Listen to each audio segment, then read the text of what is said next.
I want to thank everybody for being here, braving the strong wind in LA, although the weather is actually quite nice here. Thank you for coming to the special event, special meeting organized by the Stavros Niarchos Foundation and Center for Hellenic Studies, and in collaboration and coordination with Anastasia Tsimotiou from the Aristotle University of Thessaloniki, and Tsigodzidou, maybe I should say, yes. Yeah, that's right, yes, I should be corrected. Which is going to be on neuroprotective Greek herbs, which are the things that I guess for those of you who have a Greek grandmother would have heard, and you know that where there's tsuknida, there's molocha, and there's other things actually that can help you. I have actually a personal story from that. Also, I want to thank the Polydros family for helping fund this event, and of course, the Stavros Niarchos Foundation and UCLA for providing us this opportunity to do this here. So, without much else ado, I would like to introduce Anastasia.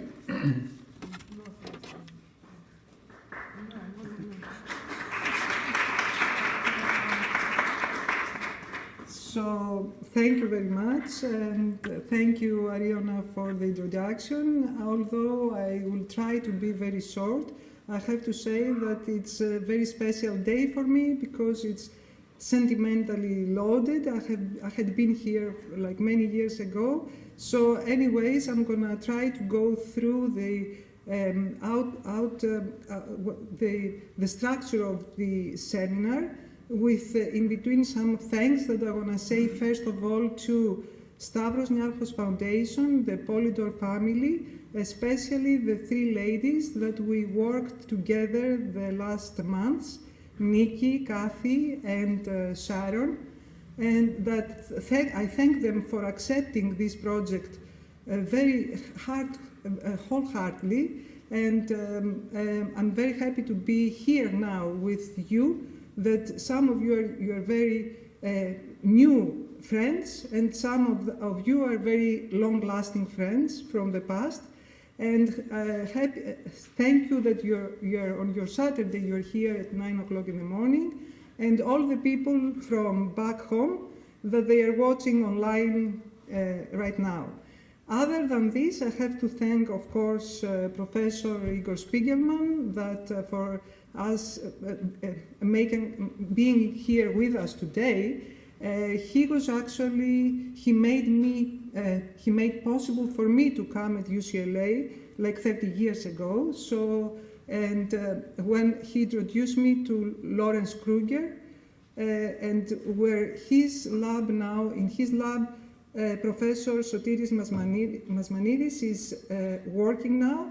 And then now, I have to thank the other Sotiris. I'm very confused with the Sotirises. So my dear friend and Sotiris Tetradis, that I was actually his first postdoc, again, like some 25 years ago, when he started his prestigious lab in the School of Dentistry, with whom I share some values not only in science, but in life as well.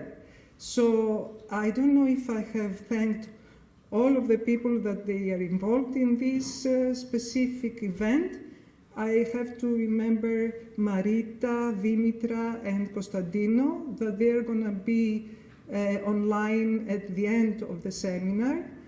And if I have forgotten any, of course, before my Cycladic group, I'm glad that Kyria Irini is just sitting in front. The whole reason that all this seminar is really happening with Corina, Professor Marigula Margariti, that she is in Patras now and she's not able to travel that far. She will be joining us for a short time because whatever Corina will be present is from her work in the Greek herbs, like for 35 years work in her lab. And with the three of us, we met on the Cycladic Islands last summer, where I met Kyria Irini, and we were a group of bringing like awareness of brain and the nervous system in the schools in Amorgos and other small islands on Cycladic Islands.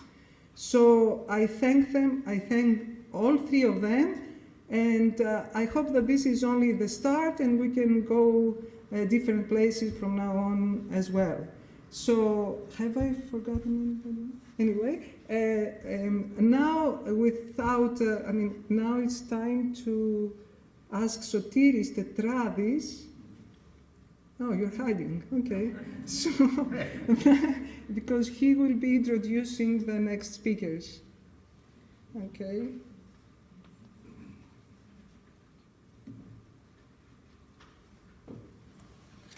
All right. Oops. Good morning, everyone, and I would also like to thank the Niarchos Center and the Polydor Foundation for hosting this event. We all know the contribution of Greek lifestyle in longevity. Greek herbs obviously have antioxidant and anti-inflammatory properties. So I'm very excited to hear from our esteemed speakers today and learn from them. When the group from Greece, from the Cycladic Islands arrived, they gave us a bag of herbs to keep in our refrigerator at home. And every morning when I wake up, I just take them, smell them, and meditate on them. It brings so many beautiful memories.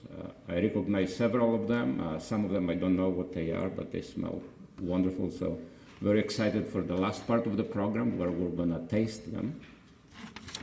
I would like to start our program with our first speaker, Dr. Igor Spiegelman. He's a professor at the School of Dentistry at the Laboratory of Neuropharmacology. He's a long friend and colleague. We go back several years, 20 plus. And he has done a lot of work on pharmacology of neurologic disorders such as epilepsy, stroke, and painful neuropathies like trigeminal neuralgia in our area of the face. And recently, he's been studying non-addictive treatments for migraines and oral cancer pain. So, Dr. Spiegelman.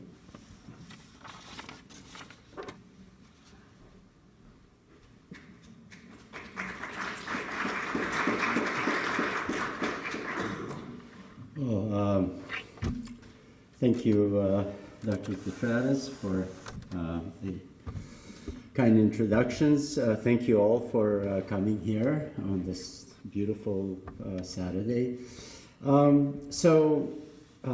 think as Anastasia was mentioning earlier, last year I had the fortune to follow several of today's speakers, not two or three or went to 4 different Cycladic islands, including Amorgos, and where they gave science presentations to middle and high school students. And I have to say, I became just absolutely enamored, both of the Greek island hospitality, with the culture, with the food, and the herbs that we're going to be sampling today later on. I want to thank the organizer, Anastasia Tsigozidou, for the opportunity to contribute to today's seminar, and of course the Stavros Niarchos Foundation, as well as the Polydor Foundation for their very generous support. Let's see, and Is there, yeah, here we go. Actually, I realized yesterday that the title of my short presentation is incorrect, because, let me see if I can get the laser pointer going.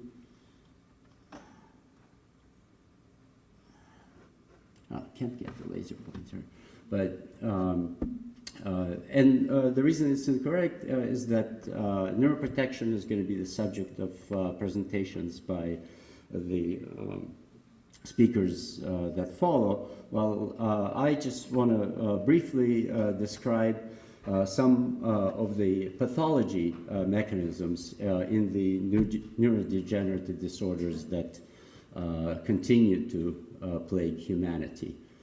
Here we go. I think I do have the laser pointer now. Briefly going over several of the listed disorders, I hope to convince you in a few minutes that while the initial cause or the trigger of these individual disorders may be different, all of these disorders share several common pathological features. Thank you. Another point to make is that modern medicine has yet to develop cures for these disorders, and that the currently available treatments actually aim to either to minimize further damage or provide relief of the disease symptoms. So starting with Alzheimer's disease pathology, gene mutations in both early onset and late onset Alzheimer's disease may be the initial trigger for formation of amyloid plaques as well as neurofibrillary tangles. But it is the production of reactive oxygen species with the resultant chronic oxidative stress and neuroinflammation, which produce neurodegeneration of synapses and the clinical manifestation of the disease. Analogously, in amyotrophic lateral sclerosis, genetic mutations may be the initial trigger, but again, it is the production of reactive oxygen species and the resultant oxidative stress that, together with neuroinflammation, conspire really to produce the degeneration of both the upper and lower motor neurons, which is characteristic of ALS pathology. Then moving on to multiple sclerosis, in the early phase of multiple sclerosis pathology, it is inflammation and oxidative burst, which is actually due to massive release of both reactive oxygen species and inflammatory cytokines from the so-called M1 pro-inflammatory microglia that drive the process of demyelination and neuroinflammation. So these white matter lesions, which are actually illustrated here in green, are associated with bouts of clinical disease, which is shown as this black line, and many new lesions in the magnetic resonance imaging, which is here illustrated in green arrows. And then in the progressive stage, there's massive cortical demyelination, kind of illustrated more or less in red, and diffuse white matter injury is seen in addition to focal white matter lesions. And what this does is result in profound brain atrophy. This is illustrated by this blue dotted dotted line, as well as a reduction in brain volume, which is shown here in the red dashed line. And then in this progressive stage, there's active neurodegeneration that occurs on the background of both mild and moderate inflammation, but oxidative damage seems to be augmented by the release of iron from intracellular stores. And then in the burnt out stage, patients may become affected by concomitant diseases such as stroke or Alzheimer's disease. I also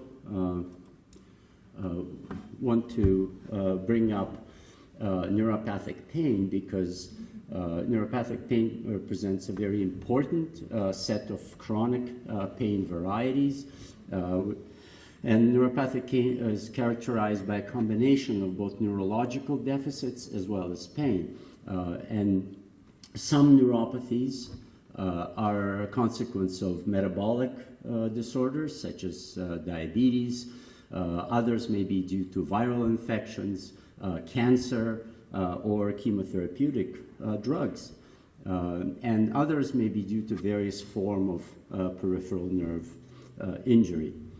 So when patients who suffer from neuropathic pain almost invariably experience very poor health-related quality of life, and they consume relatively high levels of healthcare costs as well as resources.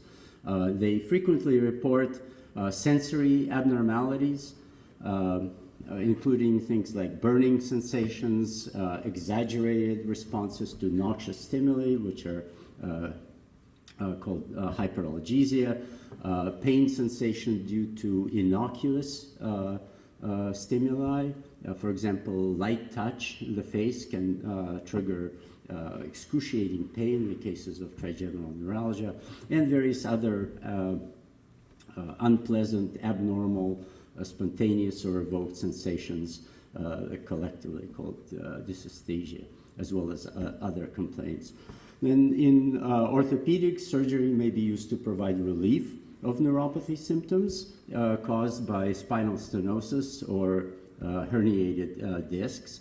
However, surgical interventions may also cause neuropathic pain, for example, following knee or hip replacements. And similarly, neuropathic pain may be caused by injury to branches of the trigeminal nerve from dental, let's say, implant related surgical procedures. As with other neurodegenerative disorders, studies in animal models of diabetes, chemotherapy-induced neuropathies, as well as trauma-induced peripheral nerve injuries showed that, again, oxidative stress and neuroinflammation are central to the progression of these neuropathies. And importantly, when you consider chronic pain, it becomes increasingly recognized not only as a sensory and emotional condition, but it's also a significant contributor to cognitive dysfunction. And there's growing evidence which indicates that chronic pain-induced cognitive dysfunction arises, again, from a cascade of these neuropathological processes, including persistent neuroinflammation and oxidative stress. Similarly, in Parkinson's disease, it is oxidative stress and neuroinflammation that, again, are major contributors to the core Parkinson's disease pathology. Prion diseases, which will be discussed later by Professor Konstantinos Xanthopoulos, involve prion aggregates, which induce the these M1 pro-inflammatory microglia to release inflammatory cytokines, and this is what begins the process of neuroinflammation and subsequent neurodegeneration. And lastly, in stroke, neuroinflammation and oxidative stress again play a major role in the gradual degeneration of those neurons that actually reside outside of the clot or hemorrhage induced area of early cell death.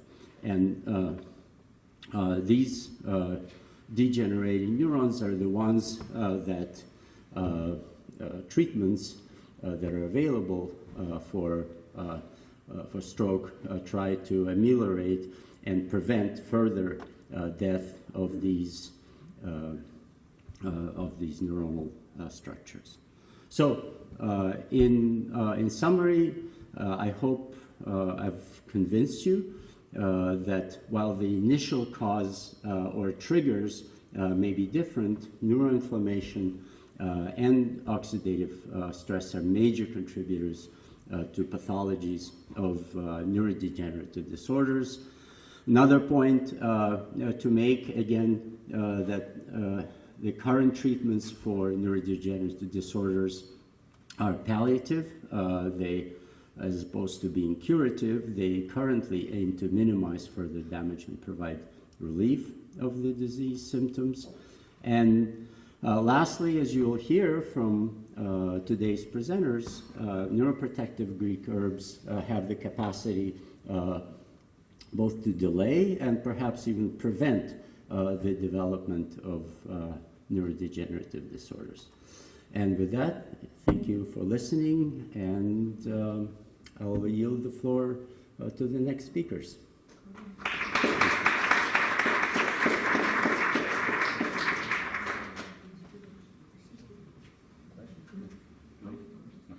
All right. Yes, I will. Thank you. Thank you, Dr. Spiegelman.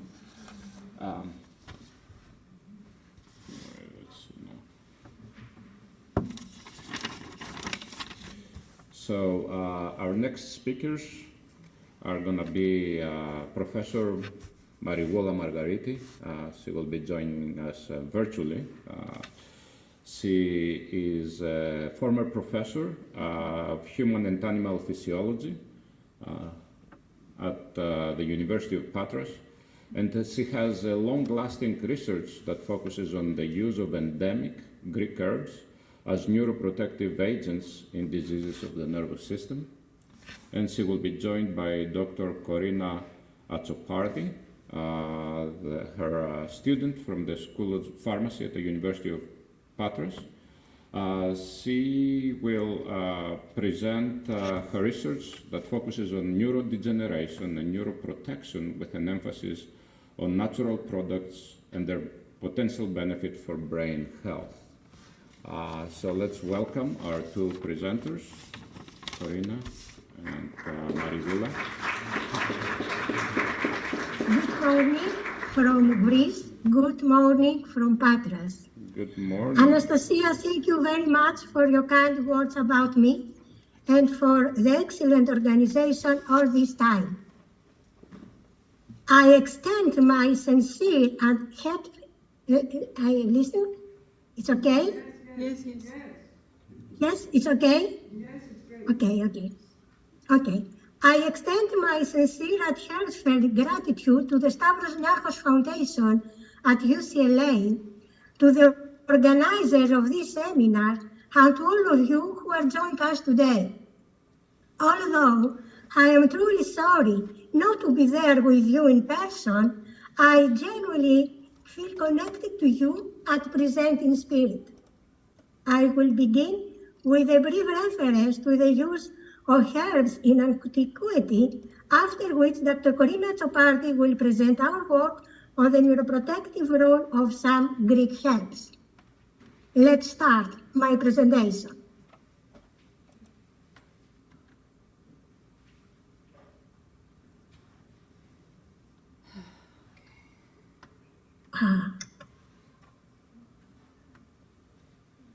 It's okay now? Yeah. Herbs in antiquity, okay? Okay.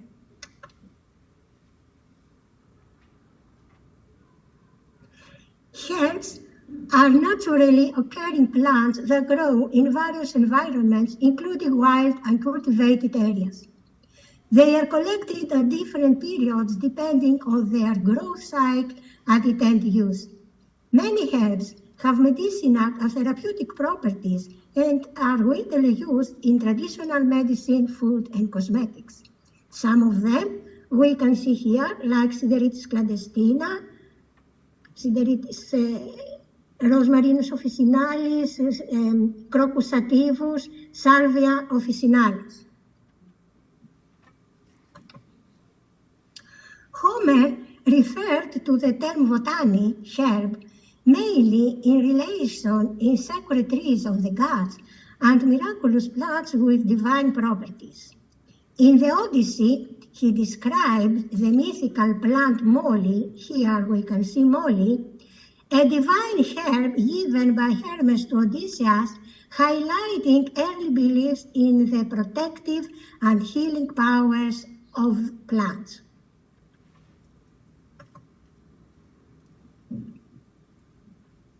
Aristotle wrote Periphyton for plants, contributing to the early scientific study of plant life. He pioneered systematic plant observation and classification, shaping modern botany.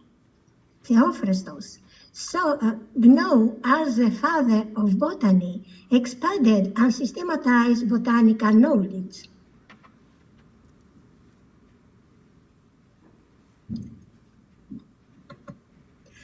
Hippocrates is considered the father of modern medicine. He believed that diseases have natural causes and that plants could be used as a therapeutic agent. Hippocrates attempted to separate medicine from magic and superstition. He documented 237 plants with therapeutic properties, emphasizing natural treatments and scientific observation. His work led the foundation of modern medicine and herbal therapy. Dioscorides, regarded as the founder of pharmacology, recording 506 medical plants and their formulation in his work Peri Illis Iatρικής, De Materia Medici. And last, Galen was a Greek physician and philosopher who systematized the use of medicinal plants. He developed complex pharmaceutic preparation known as Galen formulation. His work influenced Western and Middle Eastern medicine for centuries.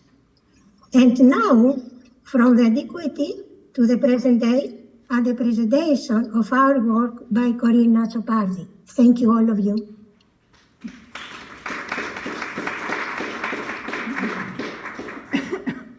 Thank you, Margulia. Well, Okay. Yes. Okay. I will continue. Well, in this presentation, we will look at the neurodegeneration and how brain function and the neurotransmitters are affected. We will also present behavioral studies in animal models and our experimental approach. And then we will focus in specific Greek herbs, including Crocus sativus, Sideritis clandestina, Rosmarinus officinalis, and Hypericum vesiculosum and their effects. Let me start by explaining what neurodegeneration means. It is the gradual loss of function of the brain, and over time, this affects how brain cells communicate to each other. These changes usually happen slowly and often linked with aging. Neurodegeneration is not caused by one single problem, just like Igor said before. Many different biological mechanisms act together over time, and this complexity is the reason why these diseases are so difficult to treat. Here we can see some common factors that can increase the risk of neurodegeneration diseases. Aging, of course, is the main risk factor, but lifestyle and general health are also important. Factors such as smoking, obesity, high cholesterol levels, lack of physical activity, high blood pressure, and poorly controlled type 2 diabetes. There are several types of neurodegenerative diseases, and each one affects different parts of the brain or nervous system. At the moment, there is no cure for the most of these conditions. For this reason, neurodegeneration is considered as a major public health challenge. Before we continue, let's take a look at what a nerve cell is, a neuron looks like. A neuron has a cell body with branch-like parts called dendrites, and that receive signals, and a long extension called axon that sends signals to other cells. Well, brain cells communicate through tiny gaps called synapses. You can see here the gaps, the gap. At this point, the signal is passed from one cell to another using chemical messengers. This like a red ball, a pink one, okay, and called neurotransmitters. This is, I don't know how to, okay. Well, as you can see here, there are many different types of neurotransmitters, and each one plays a different role how the brain works, including memory, mood, movement, and attention. In Alzheimer's disease, one of the systems that most affected is the cholinergic system. This system uses a chemical messenger called acetylcholine, which helps with memory and learning. In this condition, acetylcholine levels become lower, and this contributes to memory problems. For this reason, the cholinergic system has become an important therapeutic target. Many recent drugs act by inhibiting acetylcholinesterase, the enzyme that breaks down the acetylcholine. So, in our study, we investigated where selected medical plants may also exhibit this inhibitory activity. The cholinergic system is not affected only by neurotransmitter loss.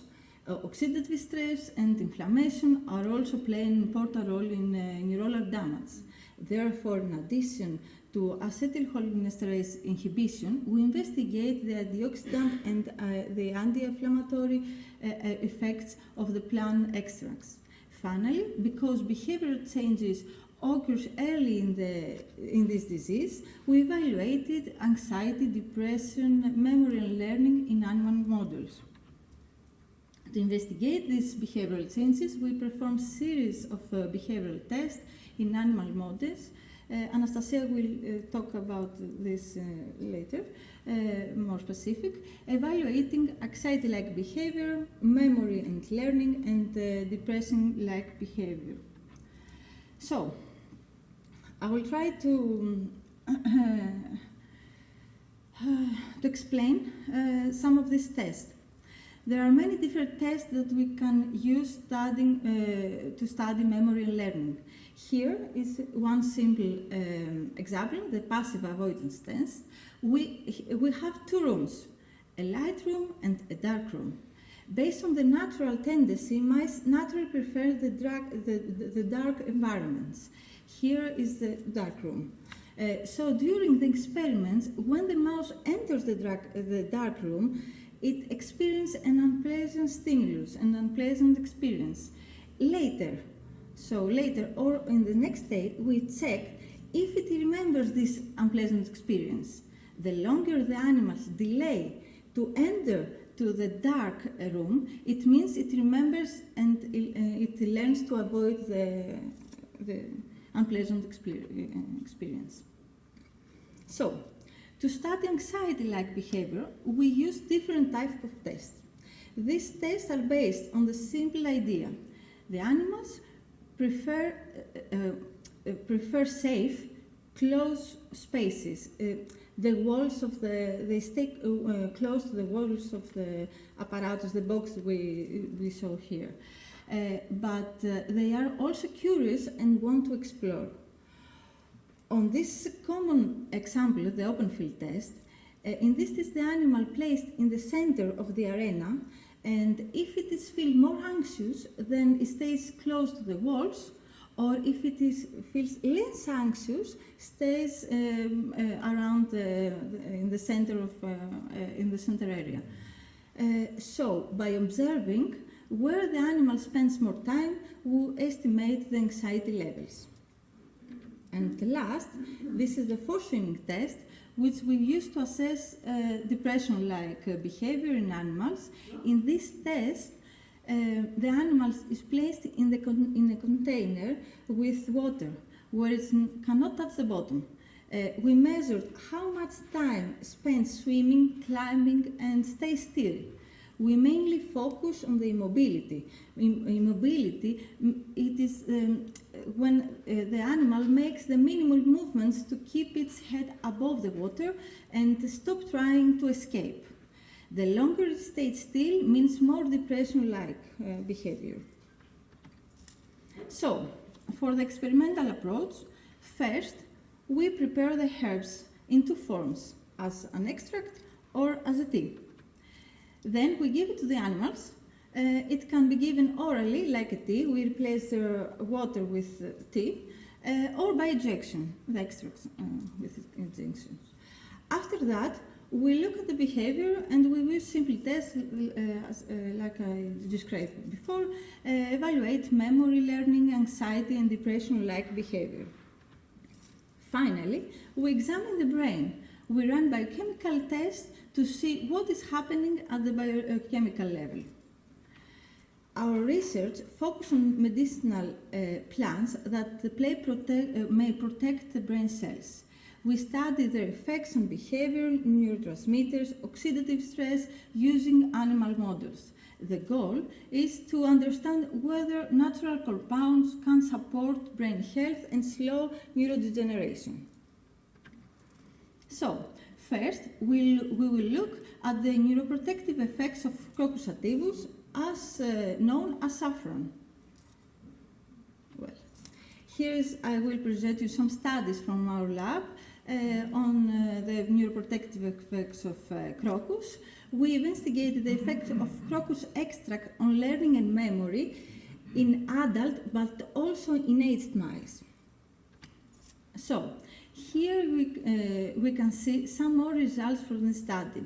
We can see that the mice that received the extract took longer, you see the higher bars, took longer to enter the dark room at the passive avoidance test, which means they remember better.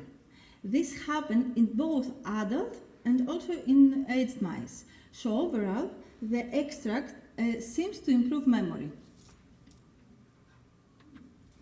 Another study examined the protective effects of saffron in animal models exposed to a neurotoxic factor, aluminium, using behavioral and biochemical analysis, while another examines the antioxidant activity of crocus in comparison with tomato and carrot extracts, which are well known for the antioxidant properties. So, when it comes to herbs, we know that where they grow, they can affect their properties, including their antioxidant activity. Most of our studies focus on Crocus sativus, which is cultivated in Kozani. But since Greece has many native crocus species, we also study wild ones collected from different regions like Crocus bori and Crocus niveus. As shown in the graph, we tested 4 different concentrations. The strongest antioxidant activity was observed at the 2 higher concentrations, where all 3 crocus species showed greater antioxidant activity compared to the tomato and carrot extracts. We also observed difference among the 3 species, with Crocus niveus, the dark blue bar, showing the highest antioxidant activity, especially at the higher concentration. Another important Greek medicine herb we study is Cycladic clandestina, also known as mountain tea, to chai του βουνού in Greek. In this study, we examined the physicochemical composition of Cycladic clandestina and its behavioral effect in mice. We tested both tea and the extract using the open field test for the anxiety behavior. What we see is that with the sideritis, the mice spend less time in the peripheral zone, less time near the walls. So this suggests that their anxiety are reduced. So we can see that we tested different doses, both in tea and extract, and in general, the higher dose seems to have stronger effects. So as the dose increases, the reduction in anxiety becomes more clear. In another study of our lab, we investigated the antioxidant effects of Cycladic clandestina and on different brain regions in adult mice.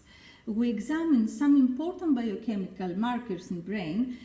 The results showed a reduction in oxidative stress marker MDA, while antioxidant defenses were increased. These indicate a reduction in oxidative stress. The extract reduced also the activity of acetylcholinesterase. As I mentioned earlier, acetylcholinesterase inhibitors are used as drugs in the early stage of Alzheimer's disease.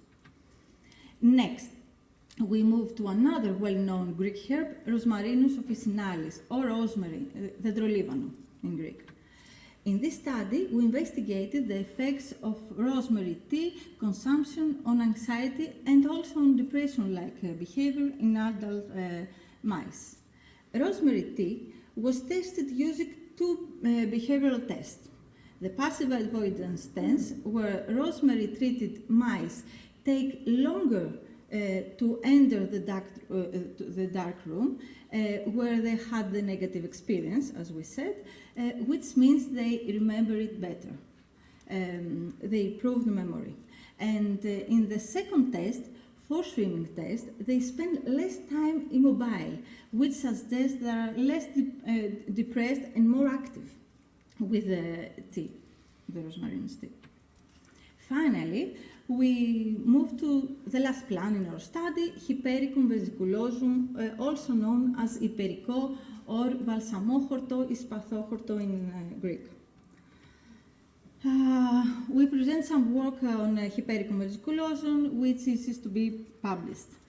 In this study, we used a software system that allows us to track the movement of the animals through the experiment, so we can see their full path inside the arena, inside the box, which is shown in these tracks. You can see the roots of the animals, the control and the Hypericum. The ones that they took the Hypericum is more active in the center of the arena. We also have heat maps where color represent how much time the animal spends in each area. The more red the area is, the more time the animals spend there. As we can see, the treated animals spend less time at the edges, which suggests reduced anxiety. And for the biochemical markers in the brain, first we see reduced oxidative stress with lower levels of the oxidative marker MDA and increased antioxidant defenses. We also see a reduction in inflammatory markers such as TNF-alpha. Finally, the extract reduces the activity of acetylcholinesterase, which support the normal brain function. So overall, it seems that to have antioxidant, anti-inflammatory, but also neuroprotective effects. So overall, our studies on Greek herbs, medicinal herbs, show promising therapeutic effects, especially in terms to brain protection. It's important to note that neuroprotection does not cure neurodegenerative diseases, but it can help to slow their progress. This highlights the potential of natural compounds combined with lifestyle and diet in supporting brain health. And of course, our research on this herb is still going. However, just like medicines, drugs, their effects can vary from person to person. So we should keep in mind that herbal products are not always harmless. Some of their components may affect how medication work. For this reason, it's very important to always inform and consult your doctor before using them. So, what we take from this today is that Greek herbs show promising neuroprotective effects, but we also need to be careful. Natural doesn't always mean safe, especially if someone is already taking medication. So it's important to use them with responsibility. And to close, as the ancient Greek philosopher Cleobulus said, metron ariston, everything in moderation. Even a natural compound can be beneficial, but only when used properly and in the right amount. So, thank you for your attention. I would like to thank Stavros Niarchos Foundation for supporting this project, and Nikki, Kathy, and Sharon, Anastasia Tsigotzidou, the professor, of course, for the excellent organization of this event. And I would also like to thank all my colleagues in my laboratory of human and animal physiology of University of Patras, and of course Professor Marigoula Margariti for her guidance and support all these years. I think it's 15 years now we work together. Thank you. So, yeah, my name is, I'm another Sotiris Masmanidis. Let's thank the first chair of the first session for a great job. I'm in the Department of Neurobiology at UCLA, and it's my privilege and an honor to introduce Anastasia Tsigotzidou. Anastasia, as we heard, has a deep connection with UCLA and the neurobiology department here, so welcome back. Where is Anastasia? Here. Welcome back.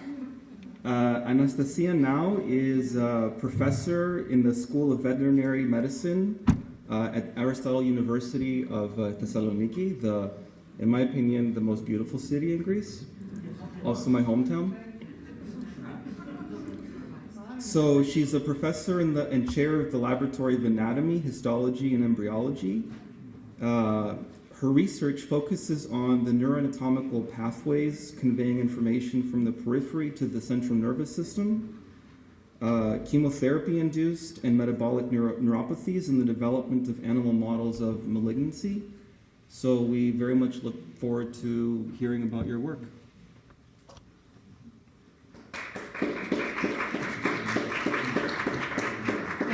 Okay, thank you very much for the introduction, you, the younger Sotiris, and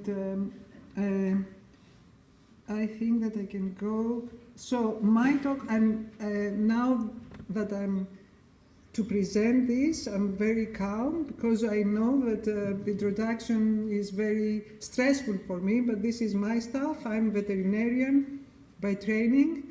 And I have been working in neuroscience for all these years, so this is what I'm going to talk is my own work, and I can talk hours about it. So I'll try to be very quick, and if I overdo it, just leave me a couple more minutes, not over that, okay?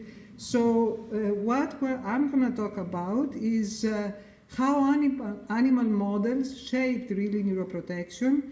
And in other words, what I'm going to say is what kind of animal models we use in neuroscience.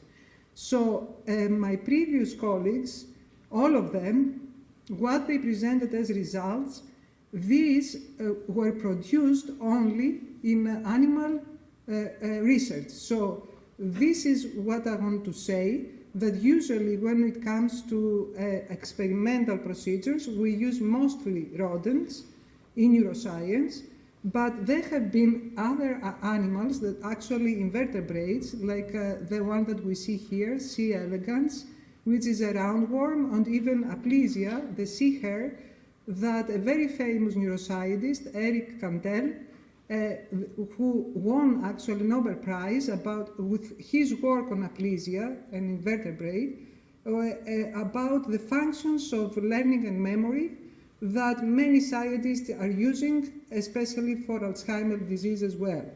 So other than this, I'm gonna now focus on the animals that we use in the previous neurodegenerative diseases that my colleagues talked about. I'm not going to be able to talk about all the diseases in neuroscience.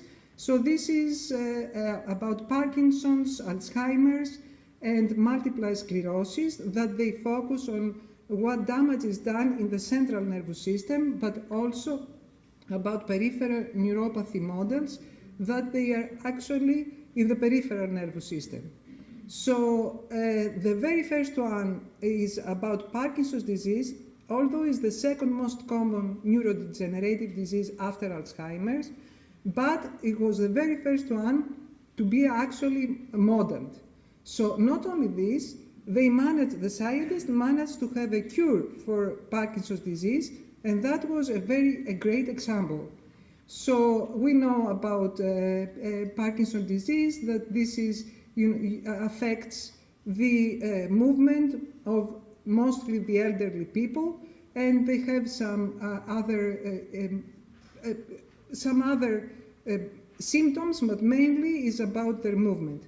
And what is what is going wrong is the dopamine, which is the neurotransmitter that is being released from some specific neurons that they connect two parts of the brain. As we can see here, the medial forebrain bundle is one that brings information from the striatum, which is from the basal ganglia, into the pars compacta of the substantia nigra, or the other way. But if you go to this website and you look in very lay word, you can see what's the story behind a great drug that was being able to be used in humans, started from for the treatment of Parkinson's disease. So when we want to mimic the disease into the animals, we have many ways that they have been used for years now. The ones that they are the most common ones are the ones that they have neurotoxic effects, some substances that we either inject or we give into the animals, or we distract this connection between these two parts of the brain by injecting, let's say, one of them, which is the 6-hydroxydopamine, and then we see, or the MPTP, and then we see that the dopamine neurons are actually diminished in the place that they were supposed to be. So after this, having said that about neurotoxic substances and their use into the animal models for Parkinson's disease, I have to point out that they are acting, MPTP is resistant, let's say, in rats. So in order for us to do some research, we have to know that is actually mainly used in non-human primates, but in other animals as well. But even in between mice, there is some difference in the use of MPTP. The variety between the mouse strains is huge. So we have to know what is this all about. Some other pesticides, like the paraquat or the rotenone, are very good examples for developing Parkinson's disease animal models, as well as many genetic models, like the one that we see with alpha-C nuclein or kinase of LRRK2, or some others that we can see here other than the Parkin mutation or some other mutations that they all actually lead to the dopaminergic cell death and to alpha-C nuclein accumulation. So that sums up what's happening now in Parkinson's disease animal models. So I'm moving into Alzheimer's disease. There I'm not going to be a lot about it because Corina has said a lot about Alzheimer's disease. This is what happens with the accumulation of the tangles that we see here in the diseased neurons and how the Alzheimer's brain is actually shrinked. We can see that. And the thing with Alzheimer's disease animal models is that there is no way that you can have all of these symptoms that you have in humans, like cognitive, behavioral, all the biochemical and the histopathological abnormalities in just one animal model. So usually what happens is there is one animal model that is good for this and is not good for another one. But anyway, this is the hypothesis about the cholinergic dysfunction is the very first one, and it's still, scientists are working on this, but there is also the amyloid tangles that we have in different places in the brain, as well as the tauopathy, as we call it, with the tau aggregates and the neurofibrillary tangles in the brain. So there is also the transgenic mice that are used. Actually, these are the ones that we have in our lab, that the good thing about them is that they do develop the disease when the animals are aged, so like the humans. So this is a good thing. So when I'm not going to say anything more about the animal models for the diseases, I'm just going to focus a little bit on how we assess all that is happening in Alzheimer's disease on these animals that we have actually being able to develop this model. So one, Corina has already said about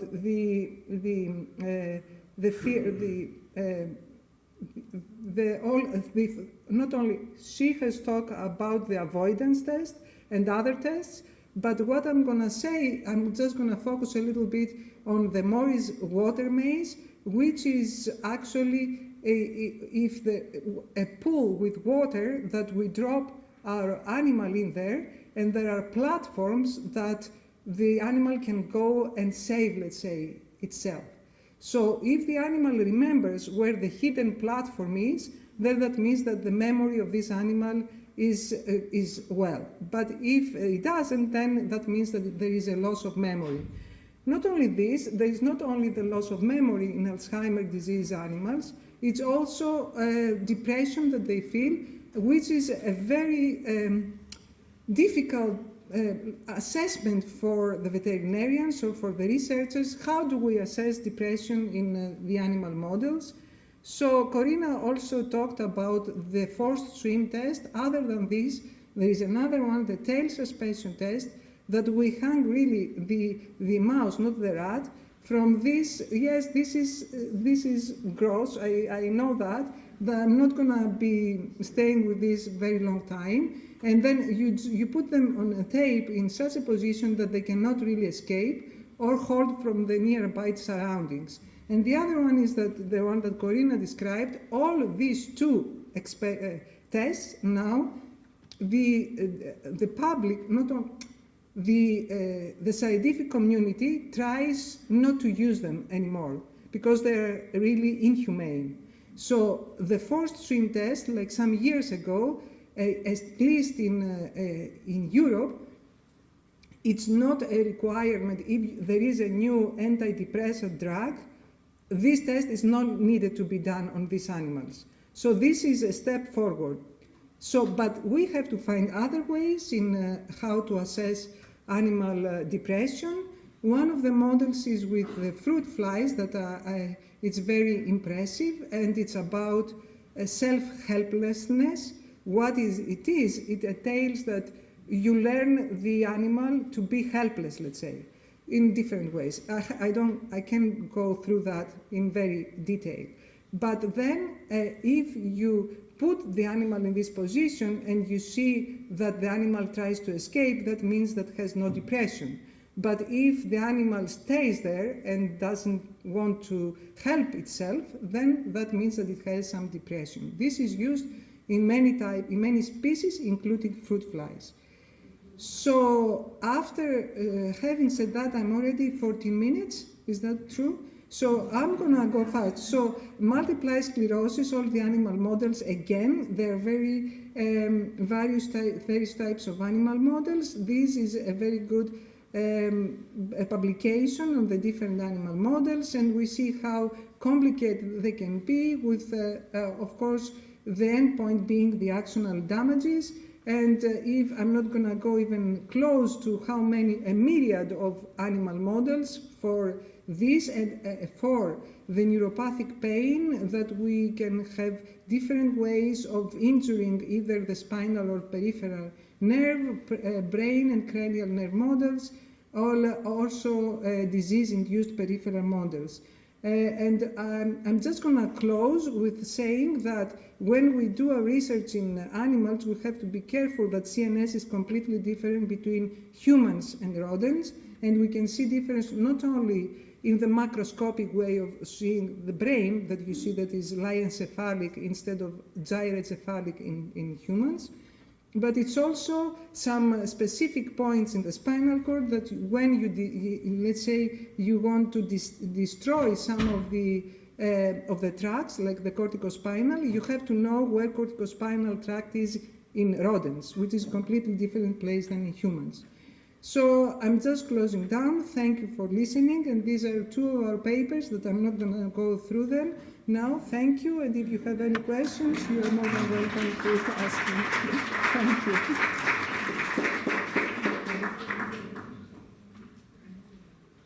So yeah, our next speaker is Dimitra Thimiopoulou from the Department of Nutrition and Dietetics and the Department of Sports Nutrition at Charokopio University in Athens. She's going to talk to us about the neuroprotective role of omega-3 and other key nutrients. So Dr. Thimiopoulou holds a bachelor's degree in nutrition and dietetics from Charokopio University and a master's in applied nutrition and dietetics, specializing in sports nutrition also from Charokopio. She currently runs her own private practice, providing personalized nutritional support. Hello, everyone. I want to thank you, and especially Ms. Anastasia Gigogidu for personally inviting me. And thank you all to all previous speakers. It has been very informative so far. Okay, so I'm going to speak about the neuroprotective role of omega-3 and some other key nutrients. Omega-3 is a family of fatty acids, but we will specifically refer to two of them, EPA and DHA. And what is noteworthy is that more than the 90% of the omega-3 fatty acids that they are in the brain consist of DHA. So as we said, DHA is abundant in the brain and specifically in regions such as hippocampus, prefrontal cortex, and cerebral cortex, areas that are responsible for decision-making, learning, and memory. And also, they have been shown to promote the production of brain neurotropic factor, BDNF, which contributes to the survival of neuronal cells and the preservation of neuroplasticity. What is also known is that omega-3 fatty acids, they exert an anti-inflammatory effect since they are directly involved in the active resolution phase of inflammation. and also have an indirect antioxidant properties through activating endogenous antioxidant pathways. What is also very important to share is that they are components of the neuronal cell membranes, which means that they participate in the regulation of membrane fluidity, thus ensuring the structural integrity of neuronal cells. They are also essential for membrane protein mobility, receptor organization, and synaptic vesicle fusion, also contributing to the efficient synaptic transmission. Sorry, okay. Did it change? Okay, here in this slide, we see some foods that are rich in omega-3. But what is also important to notice is that the most important sources are fish, because they provide specifically the DHA and EPA, while the other sources provide alpha-linolenic acid, which is a precursor of DHA and EPA. We are moving to 3 vitamins of the B complex vitamins, B6, B9, and B12. And what we know is that B9 and B12 are involved in the synthesis and repair of DNA. So they are important for the survival of neuronal cells. B6 is involved in the synthesis of neurotransmitters such as serotonin, dopamine, and GABA. So deficiency B6 has been associated with cognitive impairments, mood disorders, and psychiatric conditions such as depression. Vitamin B9 is involved in the synthesis of neurotransmitters such as serotonin, dopamine, and norepinephrine. Insufficient levels of all of the 3 of them have been associated with increased levels of homocysteine, which has been proven to be neurotoxic. And at last, vitamin B12 deficiency can also lead to demyelination of neurons.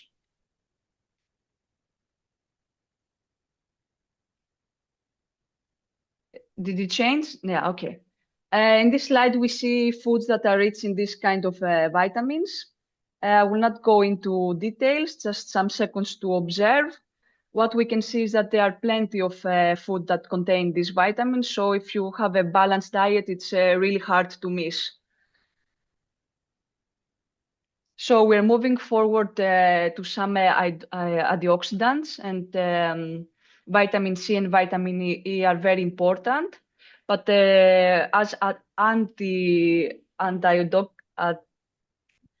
they protect against the oxidative stress, we understand that they reduce the oxidative damage in the brain.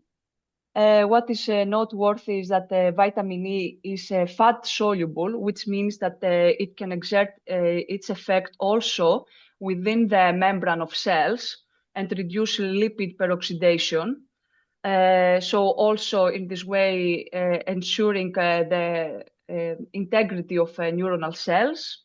Vitamin C also has the capacity to regenerate other antioxidants, so thereby enhancing the brain's overall antioxidant defense. And also vitamin C is a cofactor in the metabolic pathway of dopamine synthesis. Also here we see some foods that are rich in these vitamins. Here to say that kiwi has more vitamin C than orange. Usually we think the opposite. I am moving forward. And finally, we will speak about 2 specific amino acids that are precursors to neurotransmitters. And tyrosine is a precursor of dopamine. Low dopamine levels are associated with cognitive impairments, lack of motivation, conditions such as ADHD, Parkinson's disease, and chronic fatigue syndrome. And supplementing with tyrosine has shown to improve performance, enhance memory, attention during demanding cognitive tasks, and help restore dopamine levels. And tryptophan, another amino acid, is a precursor of serotonin. And low levels of serotonin are associated with depression, anxiety, and insomnia, because serotonin is a precursor of melatonin, the hormone that helps us promote sleep. And also supplementing with tryptophan has shown to improve mood, reduce depressive symptoms in individuals with severe depression. So, in conclusion, all of these nutrients work together and they support neuronal structure, reduce inflammation and oxidative stress, and promote neurotransmitter synthesis and maintain cognitive health. Ensuring adequate intake of these nutrients through a balanced diet may play an important role in neuroprotection across the lifespan. Thank you for your time. That's all from me. And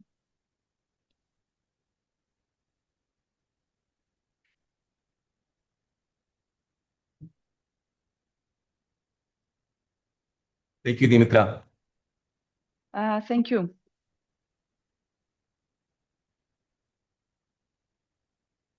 So the second to last speaker is Marita Papayani.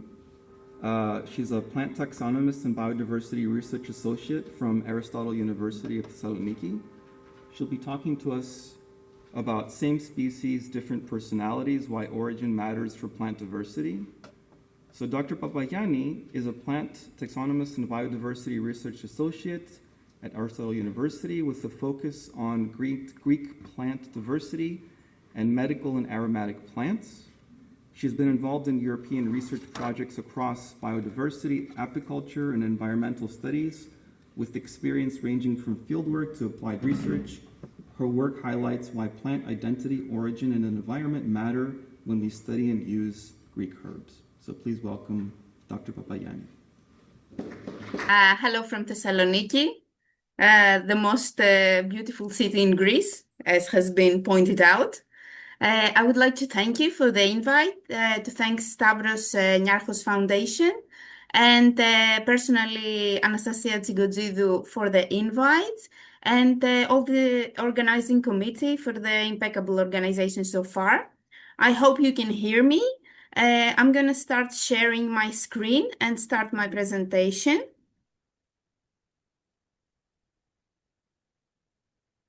Right.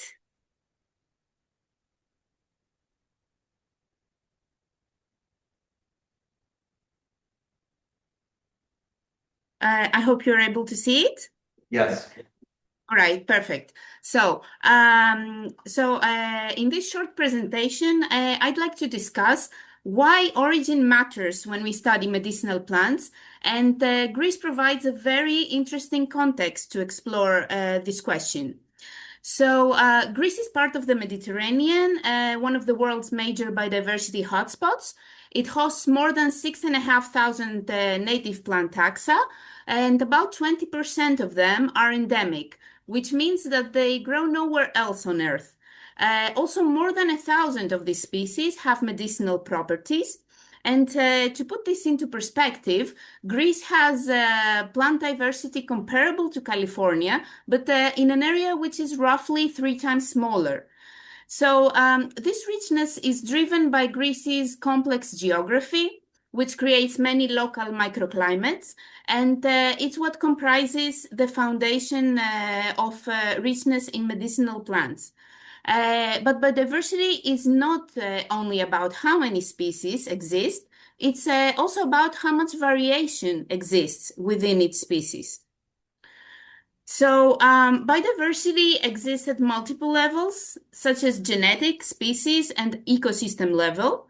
However, it can also appear within the same species, and this is usually a result of environmental conditions.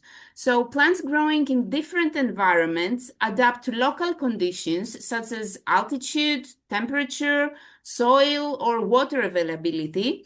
And these locally adapted populations are called ecotypes. And they can also influence other plant traits such as morphology and chemical composition. So even when we refer to the same species, plants from different regions can still differ in morphology, physiology, and chemical profile. So in other words, plant identity includes origin. To understand how environmental conditions influence plant chemistry, researchers studied 3 Mediterranean medicinal plants cultivated in Cyprus. The plants were of the same age, originating from the same maternal plantation, and they were under the same cultivation practices. But in 2 different environments. One at a mountain, and the other one was a coastal site. And they were sampled across different seasons. What they found was that plant chemistry changed significantly depending on environmental and geographic conditions. So phenolic compounds and antioxidant activity were generally higher during winter and also in higher altitude. Mineral content was also greater in mountain environments. And these findings are kind of important if we also consider the temperature rise due to climate change. Finally, essential oils fluctuated depending on season and environment. And these responses were also species specific, which means that each species reacted differently to environmental conditions. Understanding these responses allow us to identify optimum growing environments to improve the quality and bioactive properties of cultivated medicinal plants. But environment is only one part of this story because genetics also play a major role. So in this study, researchers collected seed from 7 wild oregano populations from different locations. They grew all of them together under identical environmental conditions and analyzed 16 phenolic compounds and measured antioxidant activity. Even when growing side by side, these plants showed clear chemical differences, with some compounds varying up to 10-fold. This principal component analysis grouped samples based on how similar their chemical composition is. So each dot represents one plant population, distance equals chemical difference, and clusters show genetically distinct chemical profiles. So this means that genetic differences alone can shape the chemical profile of a plant, even within the same species, even within the same environment. And this is also important when selecting genetic material for propagation. So why does all this matter to medical research? If plant chemistry varies, biological activity may also vary. So 2 extracts from the same plant species may not have the same chemical profiles. That means proper standardization begins much earlier than we often assume, and it requires collaboration across disciplines, from botanists who identify and document plants, to chemists who characterize compounds, to agronomists who develop cultivation protocols to secure targeted traits, and finally to researchers who test biological activity and establish reproducibility.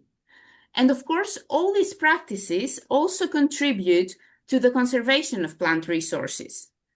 So we need to treat diversity not merely as an ecological concept, but as a biomedical resource. Wild populations contain unique chemical profiles that may hold therapeutic potential. If we lose genetic diversity, we may lose future medicinal compounds before we even have the chance to study them. And to understand what medicinal plants can do, we must first understand where they come from. Thank you for your attention. Panel speaker for the session is Dr. Konstantinos Xanthopoulos, also from the Aristotle University of Thessaloniki. He'll be talking to us about the effects of compounds isolated from Greek herbs on transmissible spongiform encephalopathy, so prion diseases. Dr. Xanthopoulos obtained his PhD in pharmacy from the School of Pharmacy at Aristotle University.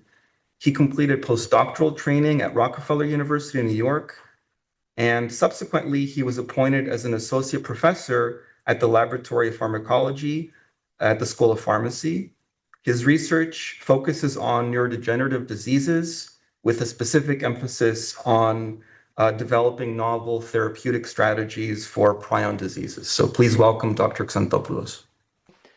Thank you very much for the opportunity to be here together with you, actually, from quite far from California. It's a real pleasure to participate in this meeting. A huge thanks to the organizing committee and especially Professor Cycladic for providing us with this opportunity to present some of our data. What I would like to talk to you today about is some are about our recent findings regarding the use of some compounds that have been isolated from Greek herbs. Actually, some of these herbs have already been mentioned earlier today, and their effects in prion diseases, against prion diseases. So let me start by a very brief introduction on prion diseases, complementing what Professor Spiegelman already talked to us earlier. So spongiform encephalopathies get their name from the effect they have on the brain. Here, I guess you can observe this is a section from a brain that from a person that unfortunately had CJD, Creutzfeldt-Jakob's disease, a human form of spongiform encephalopathies, and you can see that actually due to the loss of neurons and the neurodegeneration, there is a very intense loss of brain matter, which is can be observed as the spongiform losses, and ergo the name of this type of diseases. So prion diseases are very rare. Their prevalence is about 1 case per million, but they have many common traits to other different neurodegenerative diseases, and they are unique in many different ways. And actually, they have been on the spotlight of research for quite a lot of years. What is very interesting about prion diseases is that the pathogen itself is a protein. It's a protein that has a wrong folding, a diverse folding, and an abnormal folding compared to the normal protein. So everybody, all of us have in our brains the PRPC protein, which has the correct folding. It's rich in alpha helices. But occasionally some of these proteins change form, and they become enriched in beta seeds, and they become the pathogenic isoform of this protein, PRPSC. So the interesting thing is that PRPSC can actually propagate and make new molecules of PRPC, transform them into PRPSC, efficiently conquering the whole brain, actually. Prion diseases we have been trying to cure them for quite a lot of years, similar to all the other neurodegenerative diseases, but unfortunately they still remain incurable. We have not yet found an efficient means of treating them. Here you can see a very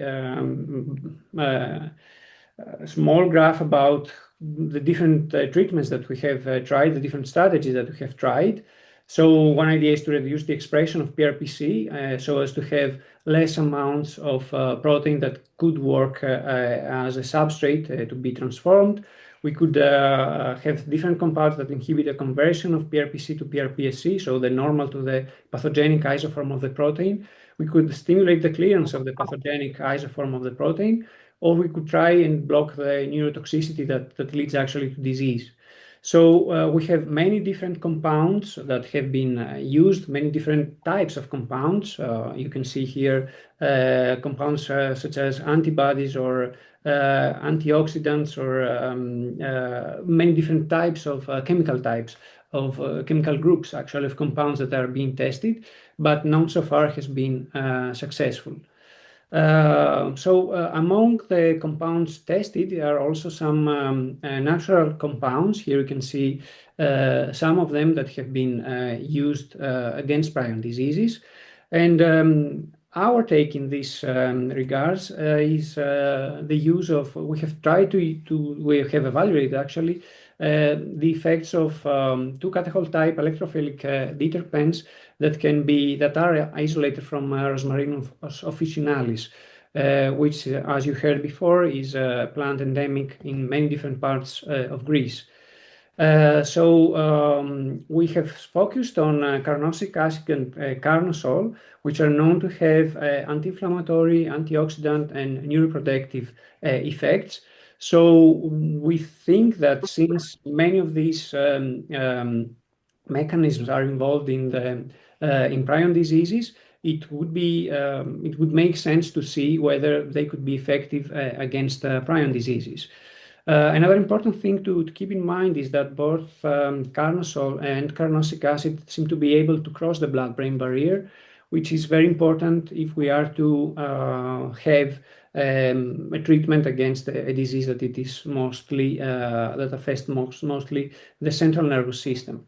So our approach was quite simple. We tested them in vitro and in cell-free conditions. We first wanted to confirm that they actually have an antioxidant response also in the context of prion diseases. And we have been using a cellular model of prion diseases. These are neuroblastoma cells that can overexpress the prion protein. And in the first case, the N2A58 are normal cells, so they're not infected with a prion pathogen. But in the case of the 20L, N2A20L cell line, these are cells that overexpress the prion protein and that they are also infected with a pathogen. So in this case, we have diseased somehow neuroblastoma cells. So in this context, we checked the antioxidant response of these compounds, and we also saw if these compounds would somehow block the accumulation of PRPSC, so the pathogenic isoform of the protein. And we also used a very modern approach, a cell-free system, which is based in the Arctic assays, which I will explain a bit how they work. So it seems that both carnosic acid and carnosol are able to reduce reactive oxygen species in both cell lines. Here you can observe the reduction in reactive oxygen species, either in naive conditions or in conditions where we have been using hydrogen peroxide to induce the generation of a reactive oxygen species. And in both cases, you can observe that both carnosic acid and carnosol can be very effective at reducing reactive oxygen species. So the interesting thing with carnosic acid and carnosol is that they don't just work as scavengers of reactive oxygen species, but they can actually also induce the antioxidative response of the cells. So we have checked whether they would upregulate the KEAP NRF2 pathway, which is one of the most of the better known pathways involved in the antioxidative response of cells. So here you can see real-time PCR results for different genes. This is the gene encoding for NRF2. This is the gene encoding for glutamate cysteine ligase modifier. And this is the gene encoding from heme oxidase 1. NRF2 is actually a transcription factor that regulates the expression of different genes, among which many genes that are involved in the antioxidative response. And these two genes are very important for the antioxidative response, as the glutamate cysteine ligase modifier is very important for the synthesis of glutathione, which is one of the cornerstones of the antioxidative response of the cells, whereas heme oxygenase also is important for treating the reactive oxygen species. So it seems that carnosic acid and carnosol in addition to scavenging the reactive oxygen species, also orchestrate the antioxidative response of the cells, making it easier to overcome the accumulation of the oxygen species, the reactive oxygen species that lead to the oxidative stress. So the next thing that we wanted to check was whether carnosic acid and carnosol could reduce the accumulation of PRPSC, so the pathogenic isoform of the prion protein, in these constantly infected scrapie cells. And here you can also see, these are Western blots that show that the accumulation of the disease-associated isoform of the prion protein is lower when cells are cultured in the presence of either carnosic acid or carnosol. So this is a very interesting property that these cells, that these compounds can have, because it looks like that being able to block the generation of this disease-associated isoform is very important in reducing the symptoms associated with the TSCs, with the spongiform encephalopathies. We wanted to further confirm this effect. Dr. Xanthopoulos, we have Yes. to hear about your further confirmation in another meeting. Could you wrap things up? Because Yes, we're in a rush. Thank you so much. So we further confirmed that these compounds can block the conversion of PRPC to PRPSC using this RT-QuIC assay, which is a very modern assay.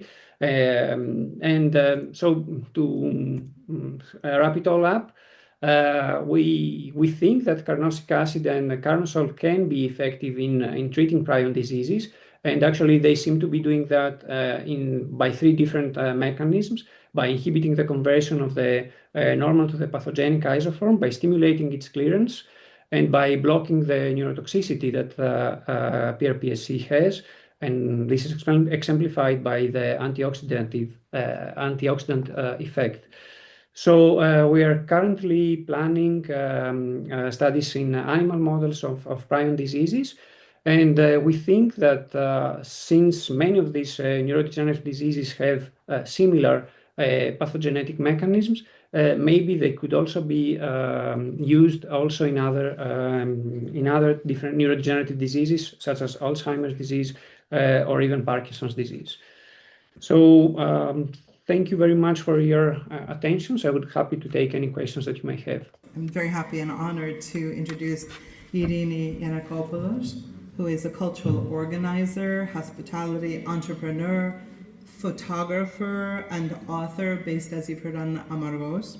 She's the founder and director of the Amargos Film Festival, an international film festival now in its 17th year, and the creator of the five-star Eyalis Hotel and Spa, a landmark of sustainable tourism in the Cyclades.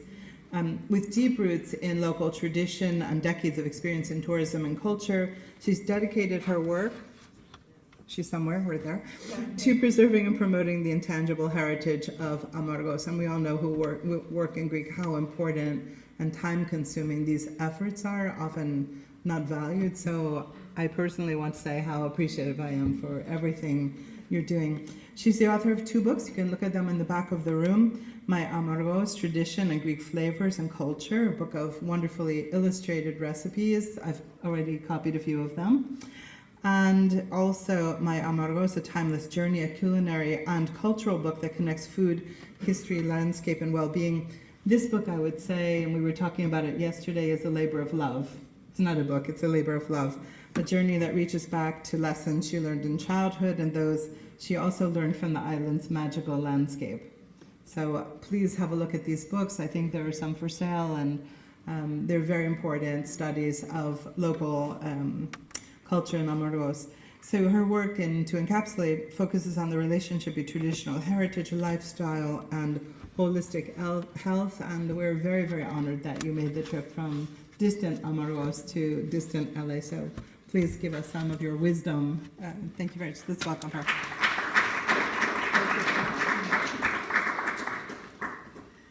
Hello, ladies and gentlemen. I'm very honored to be here. Thank you for coming. I'm very honored to be here to beautiful Los Angeles to show you and talk to you about my small island, Amorgos. I would like to thank the organizers, the three ladies that we worked with, Sharon, Nikki, and Kathy, sorry, yes. And of course, I'd like to thank Stavros Niarchos Foundation, not only for the work that is happening here to preserve, for the preservation of the Greek heritage, but personally, and on behalf of the people from Amorgos, I would like to thank Stavros Niarchos Foundation because they offer a lot in health. They send mobile hospitals in the small islands, including Amorgos, with a big team of doctors to take care of the health, the health care of the islands, which is very, very important. So I take this opportunity to say thank you again to Stavros Niarchos Foundation for all that they offer to the community here in, and in Greece. So my island is a small one. And we talked about, we heard so much about herbs from scientists. I'm going to talk the simplest things, how herbs protect ourselves, our health, and that was something that our ancestors automatically and instinctively knew how to use them wisely for the health. There is some herb for everything. You have a headache, you have a stomachache, you have hair falling, you have menopause, you have anything, for anything, there is a herb. My mother, until her last day of her life, she knew a lot of things and she was giving a lot of advice, but until her last minute, she had a herbal book and she was reading. And she used to say, for instance, drink basil for memory, drink rosemary for memory, all these things, And really, our island is one of the most rich in plantation and in herbs. It's well known, actually, for the herbs. So let's see how we start here. Just a moment. All right. So Amorgos is known for the Rocky Mountains. It has a very nice landscape. It's famous for this monastery that you see. You see this thing on the rock is a monastery 1,000 years old. And in this rock even, there are a lot of herbs growing, and there are some specific, some special plants which are endemic for Amorgos, and they grow in the rocks that you cannot reach. So the sun, the wind, the sea are the elements of Amorgos which make this island very special. And in the next picture you can see Hora is the capital of Amorgos, which is one of the most beautiful capitals of the Greek islands. When we say Hora, the word means country, but for the Greek islands, especially Cyclades, where Mykonos and Santorini are, that means it's the capital of the island. So we have Hora of Santorini, Hora of Mykonos, Hora of Amorgos. And Amorgos Hora is supposed to be one of the nicest Horas. And also the island is well known, perhaps you have heard of the film The Big Blue, which was made on Amorgos. It's a film about diving and dolphins. It was made on Amorgos and has made the island well known, especially in the French market, but not only, So, we talked about herbs. At this time, it's springtime, when there is some water, the island is green and you walk and you have a lot of herbs everywhere. In our hotel, although it's a 5-star hotel, we try to preserve the traditions and give special and authentic experiences to the people who visit. So personally, because I have all this knowledge from my childhood, my mother was taking me to the fields when I was a child. 7, 8 years old. It's not like today that the young children don't do anything. They're very protective. Over there, we had to work from very early age. Take food to our father who was working somewhere in the field, And I had to learn those things, those plants. So the island has a lot of, it's very rich in plantation. It's famous for the plenty of plants. We have around 1,600 plants on Amorgos, and many of them are endemic. They grow only on Amorgos. And you can see the rocks. You see how some of the plants grow in the rocks. For instance, thyme grows in a crack of a rock. And if you take it, you say, oh, let's take it and plant it in a nice pot or in the ground with a nice soil and give water. It will not survive. It needs its special space, So it's really something. That's why they have special properties. And talking about thyme is very good for as a cough syrup with lemon and honey. Okay. I started to tell you that in our hotel that you can see on this picture with the swimming pool, we do a lot of things to show the tradition of the island. So I like to do herbal tours. And believe it or not, in a distance of, let's say, 60 meters between the reception and the spa, I can take 1 hour of a herbal tour because people walk, but they don't see. They don't know the plants they don't recognize it. They don't recognize the plants. So there are so many plants growing in the mountains, but also we try to have them all in our spot so we can show it to people. And here you can see the island of the Hora of Amorgos with the islands at the back, and you see how rocky it is, but it really grows a lot. Many plants grow around there, and you can see the other part, the other icon with the yellow colors, and you see the stones there. They have all this green when we have some water. It's really special. And the monastery again. This monastery is a Byzantine monastery, 1,000 years old. It's called Chozoviotissa because it has come, the icon had come from Minor Asia during Economachy. And that's why the icon came to this island. And it's amazing to see that the place where the icon came from looks exactly like this wild place on Amorgos. And below you can see the unlimited blue, which inspired Luc Besson to make this film, The Grand Bleu. You can see all this. And the other picture is the sidewalk of the monastery. And you have the herbs. The first one is bay leaf. Bay leaf is very good to improve the blood pressure, the circulation, and makes you feel better. The next is salvia. I have some of these plants brought from Greece, so you can smell them. Salvia, this is the blooming salvia. Now is the time that it looks like this. And it's usually the pink. There is one of a purplish we see below, but there are many kinds of salvia. These are the most common. There are many kinds of salvia depending on where they grow.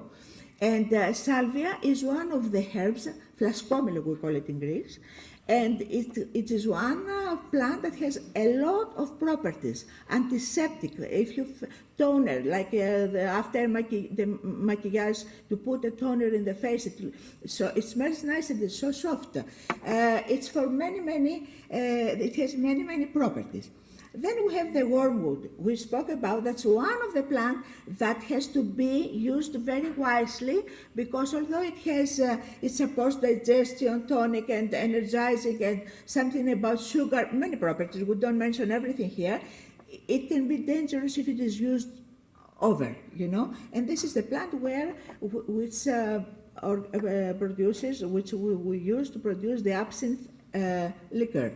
And if you distill, because we have a small distillery in a traditional house of Amorgos, we saw traditional house to people with a stone oven, how people used to live, and we have a distillery there to show how from our herbs we can distill different oils. And this one has a beautiful light blue color when it is distilled. Then we have oregano. When it is later on, now it is in this picture, it is tender. It is when it grows now in spring. Later on it becomes, it has a big white flower, which is nice, and usually that's what we use to dry and use it in our food.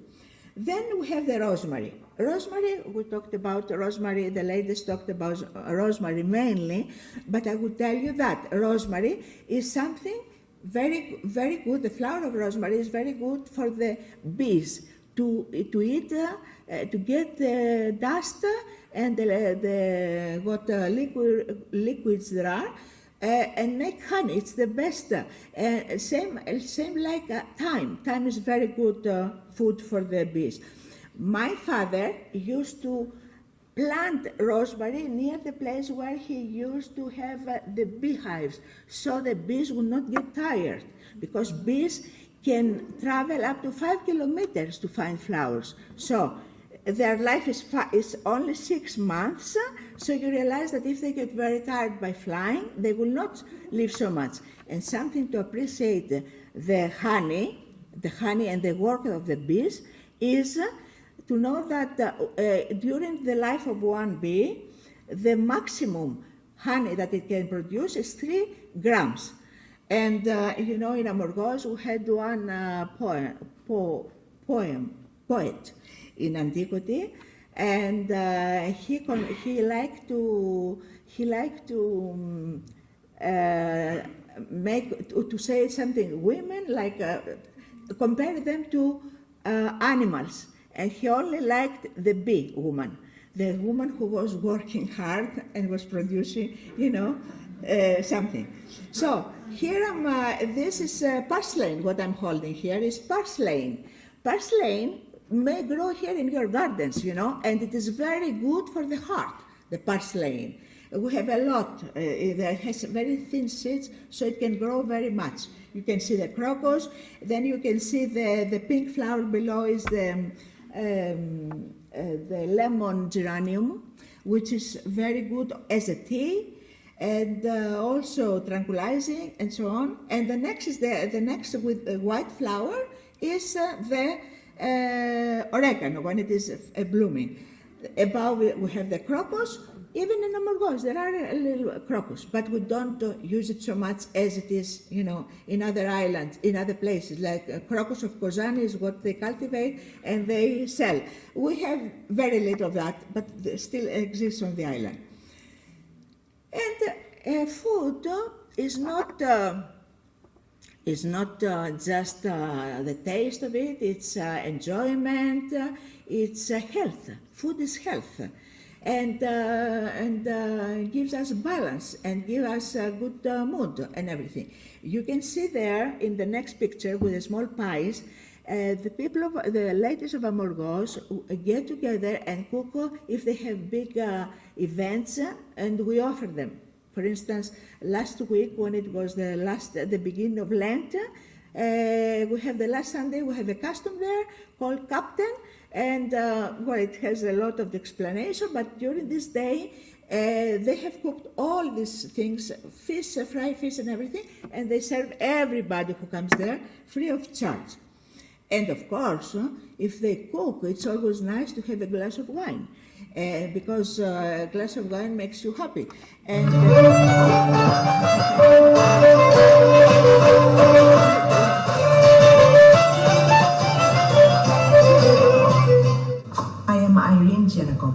and I'm going to show you how to make spinach pies Amorgos style, using all the herbs of Amorgos, here at the Yelis Hotel and Spa.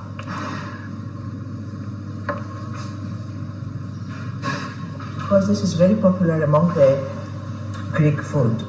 And I'm going to show you how to make a homemade filo really fast, and how to make the filling of the spinach pie. So, the dose is very easy. 1 glass of wine, white wine, and 1 glass of oil. It can be olive oil or it can be vegetable oil.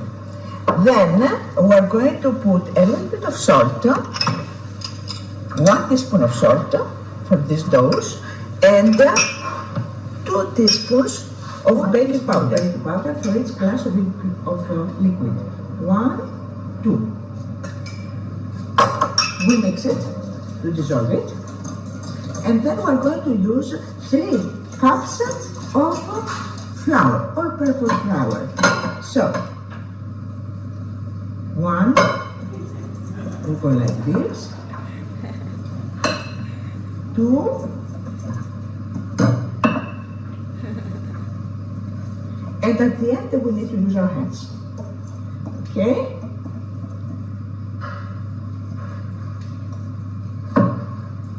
There we go. With this dose, we can make 25 to 30 small pies depending on the size. And if we are in a good mood and we want to do a lot, then we can multiply the dose. Make 2 doses, 3 doses, and we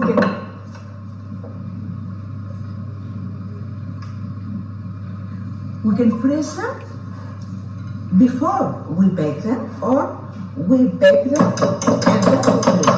And we have something ready whenever we want for coffee when some unexpected friends come home. Okay, so we go like this, and the dough is made in no time. It is ready. It's ready. Okay, then what we do is make some small balls.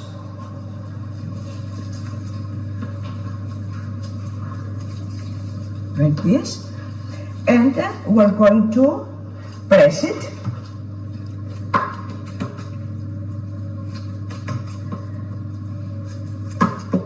and fill it.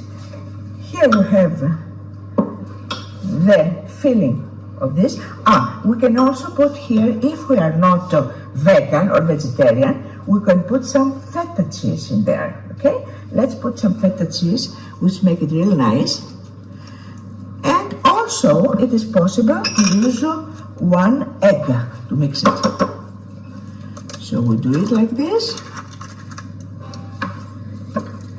We mix it, and this is the filling of our cheese pie. Don't forget to put mint, dill, or anise, salt, and pepper. Not so much pepper, not so much salt if you put a lot of feta, because feta is quite salty. Okay, the filling is ready. Then we put it here on the